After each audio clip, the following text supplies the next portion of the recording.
Hi there. I will be trying out the AI voice over to better explain the game. Let's jump in. First of all, there are a few major updates. The weaponry, stance for each character will have its own distinctive look.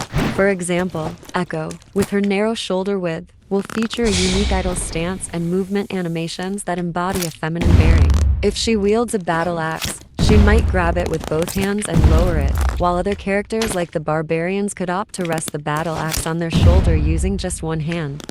I have tweaked the hit logic a bit. Now, enemies are split into 5 different classes. The higher up the class, the tougher it gets to make them react with a hit animation. Take bosses, for example. You might need to land 3 hits on them, each a second apart, before you see the hit animation kick in.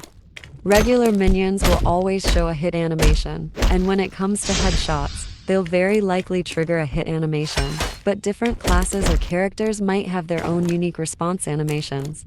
The weapons, as you can see, Echo is using in Whip. It plays an animation and the whip changes its forms. The hit trace will be based on the actual skeleton mesh while it changes. There will be more animated weapons added into the game.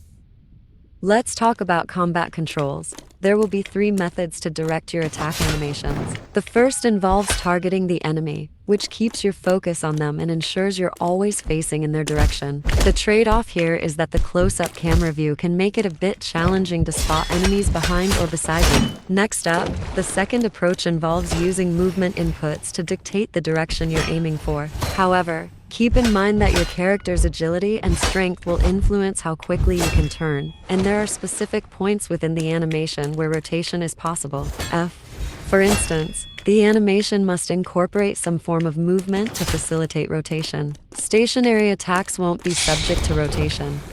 Lastly, we have the third option, soft lock. In standard animations, a soft lock feature kicks in, causing the attack animation to track the most recently targeted enemy, if movement inputs aren't activated. However, do note that the rotation speed and timing will be influenced by your character's agility and strength, resulting in a slower pace compared to the first choice, the targeted rotation approach.